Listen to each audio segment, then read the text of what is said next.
Hey everyone, welcome. This course is about finding your peace of mind. Really about transforming your lifestyle, your life, your mind, your body, everything, so that you can find that calmness, find that peace of mind and that happiness, even when the world around you is going crazy. And to do that is going to require some change, right? And change is not always easy.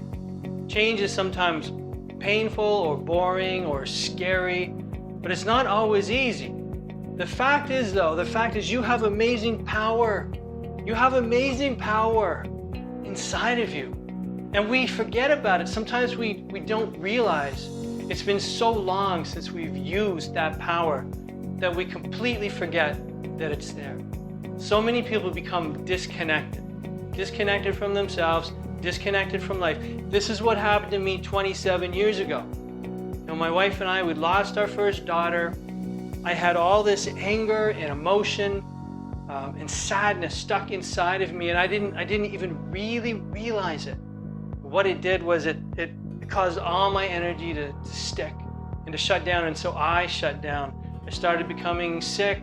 I was depressed, and I was agitated all the time. I had all this anger inside of me, and it's been a journey. And over the course of the next few weeks, I want to share with you all these secrets that I've learned.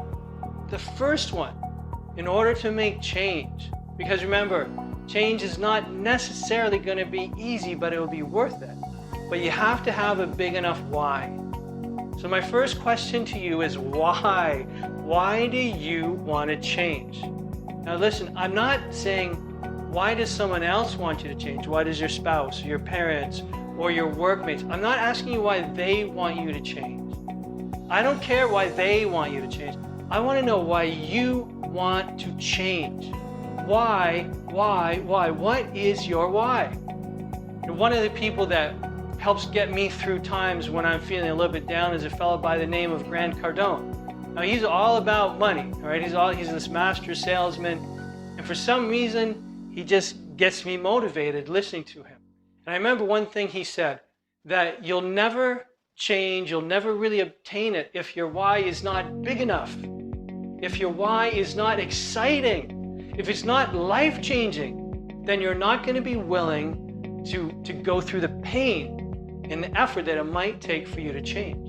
You might not be willing to walk through that 10 miles of broken glass to get to the end, to all your dreams, to that beautiful, calm peace of mind and happiness, if the why is not big enough. So part of your homework this week is to really think about why. Why do you want to do?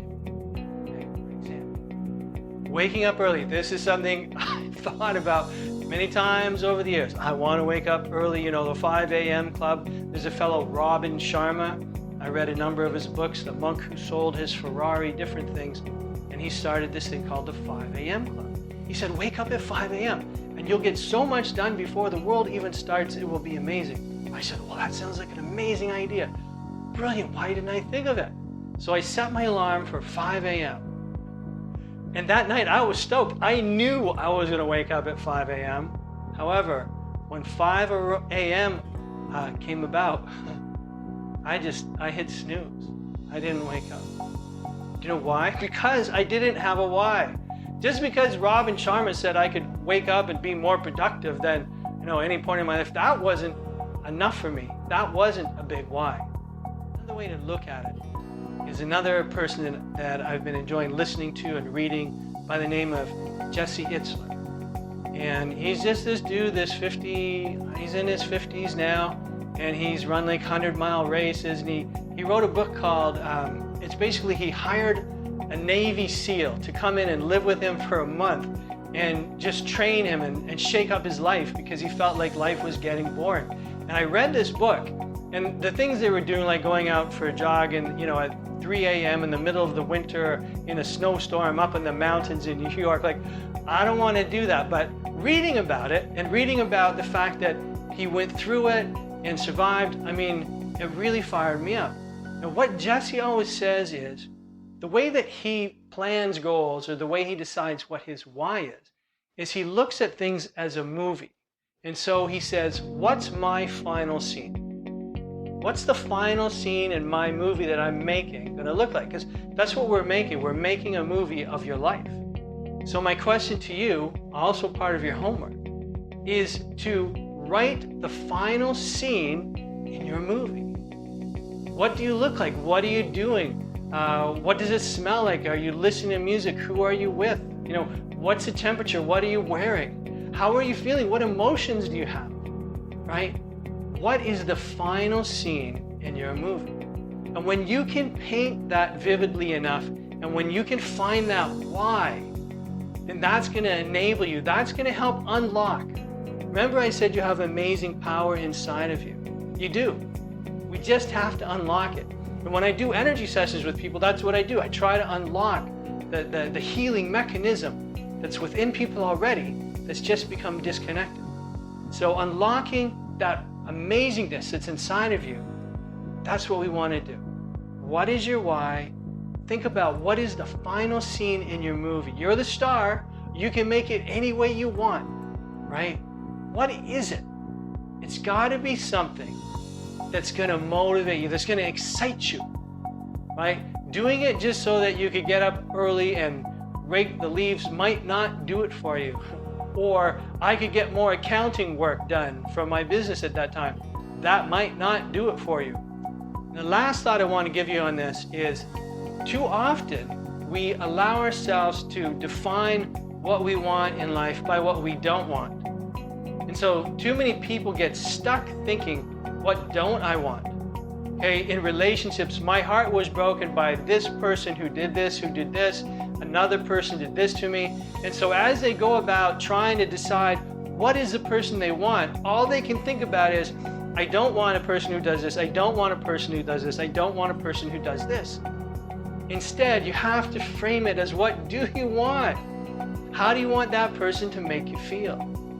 Right? So when we're talking about making this change, because believe me, over the next few weeks, it is not necessarily going to be easy. It might be, but I'm going to tell you, I want you to plan for it not to be easy. I want you to plan that this is going to be tough, that it's going to make you question yourself, question what are your goals, what are the things you've always thought of in your life, what is your game plan, have you been living with false expectations, false realities? I want you to really look at yourself and really think about, what do you want? What is your why? Why do you want to change? That's your homework this week. You really got to dig into this. Now, I'll tell you a couple of things that I did that have made changes. As I've said, 27 years ago is when it started, but I lost my health. I was sick for years. I was on antibiotics after antibiotics, and I had heart problems, and I was depressed. Right? My first why was this. My wife and I, we used to mountain bike a lot. We went in triathlons, we went up and down Blue Mountain. And as I was lying in bed, super depressed, I remember a ray of hope came to me. Because my heart was and I couldn't do any exercise. I was on blood thinners, I had to stop karate, I was a black belt, I had to quit everything. And so all my muscles atrophied like it was crazy. But I had this one thought, it was like, what if I could ride my mountain bike one more time? And that's all it took. For me, that was a huge why. What if I could just do this? That one simple why awakened me. It unlocked the power that was in me. Now, it didn't happen overnight. I didn't change overnight. I didn't get all healthy overnight, but that was what started it. And that's what we're doing right now. We're just starting this program. We're just starting it. I want you to dig inside your heart. Your heart. Remember, not your families, not your husbands, not your bosses, not your teachers, your heart. You don't care what I think either, okay? I want you to think about what you want. What is your why? What is your final movie? When you do that, I promise you that you are going to be able to start the process of unlocking that superpower that's within you. And I'm going to be here with you every step of the way. For the next few weeks, you're going to be receiving one of these videos with a different message each time. I'll be challenging you. I will be challenging you. I'm going to give you some homework, and it's up to you. You can totally choose not to do it. You can say that guy is full of right? You can say whatever you want. It's up to you. You have to make that choice. I can't make it for you. Nobody can make it for you. But I do promise you this. This is what happened for me. And this is how I did it. And I know that you have the power in you because everybody does. And I want to help you bring it out. I'm here for you. You can email me. You know, the email's in the contact information. If you know me, you can text me. You can Facebook me. You can Instagram me. It's like, feel fully alive again, right? That's how you can reach me. Tony at Feel Fully Alive Again, or hashtag Feel Fully Alive Again. I'm here. But you got to put in the work, right? I look forward to talking to you next week. Now, don't forget right now to go down and look at the homework and start working on it. You got all week to do it. There's no excuses. Talk to you soon. Peace, baby.